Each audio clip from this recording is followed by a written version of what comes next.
America అధ్యక్షుడు Donald Trump టారిఫ్ల effect ప్రపంచ మార్కెట్లతో పాటు భారతీయ స్టాక్ మార్కెట్లపై కనిపించింది. ఆసియా మార్కెట్లో భారీ పతనం కొనసాగింది. సెన్సెక్స్, నిఫ్టీ భారీగా పడిపోయాయి.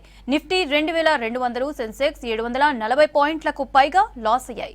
ప్రధాన కంపెనీల షేర్లు 52 వారాల కనిష్ట స్థాయిని తాకాయి. ఒక్కరోజే 16 లక్షల కోట్ల ఇన్వెస్టర్ల సంపద ఆవిరైంది.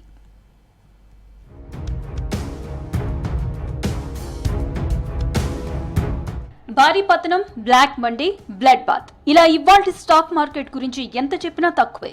అమెరికా అధ్యక్షుడు డొనాల్డ్ ట్రంప్ వేసిన టారిఫ్ల ప్రభావంతో ప్రపంచ దేశాల మార్కెట్లు విలవిల్లాడుతున్నాయి. మన దేశ మార్కెట్లు కూడా కుదేలవుతున్నాయి. ఇవాళ సెన్సెక్స్ 2226.79 పాయింట్లు లాస్ అయింది. నిఫ్టీ 742.85 పాయింట్లు కోల్పోయింది.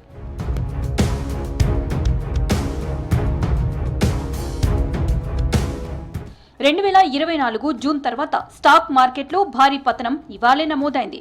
రిలయన్స్, టాటా మోటార్స్ సహా ప్రధాన కంపెనీలన్నీ తీవ్ర అమ్మకాల ఒత్తిడి ఎదుర్కొన్నాయి. రిలయన్స్ ఇండస్ట్రీస్ షేర్ ధర 52 వారాల కనిష్ట స్థాయి $1,165 తాకింది. ఆ తర్వాత కొద్దిగా కోలుకొని $1,165 దగ్గర ముగిసింది. టాటా మోటార్స్ ది ఇదే పరిస్థితి.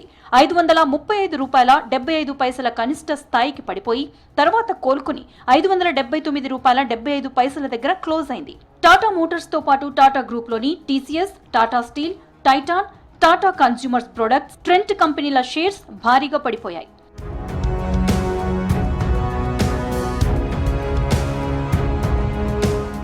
భారత స్టాక్ మార్కెట్లు 5% పతనంతో ప్రారంభమయ్యాయి. తర్వాత కొద్దిగా కోలుకున్నాయి.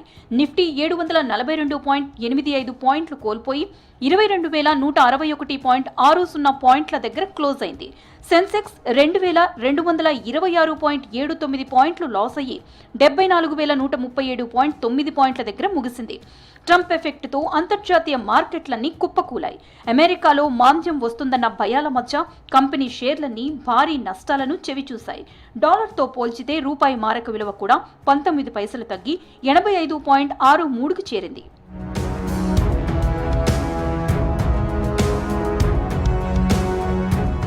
స్టాక్ మార్కెట్లపై కాంగ్రెస్ అగ్రనేత రాహుల్ గాంధీ కీలక వ్యాఖ్యలు చేశారు. స్టాక్ మార్కెట్ల ద్వారా డబ్బులు సంపాదించడం ఒక భ్రమ అని అన్నారు. 1% జనాభా మాత్రమే పెట్టుబడి పెడుతుందని చెప్పారు.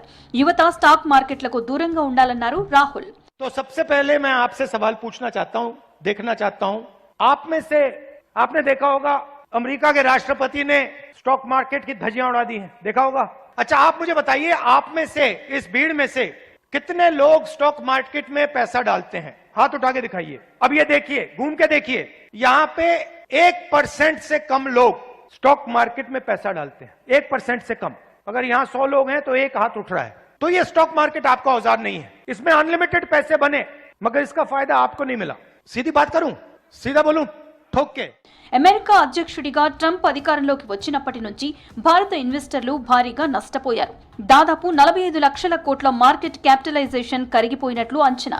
ఇవాళ ఒక్కరోజే ఇన్వెస్టర్లకు 16 లక్షల కోట్ల నష్టం జరిగింది. ట్రంప్ ఎఫెక్ట్ మరికొన్ని రోజులు ఉంటుందని మార్కెట్ అనలిస్టులు చెబుతున్నారు. జాగ్రత్తగా ఉండాలని సూచిస్తున్నారు. మరోవైపు అందరి దృష్టి బుధవారం జరిగే ఆర్బీఐ సమావేశంపై పడింది. ప్రపంచంలోని అస్థిర పరిస్థితుల్లో వడ్డీ రేట్లు 50 బేసిస్ పాయింట్లు తగ్గించాలని ఆశిస్తున్నారు.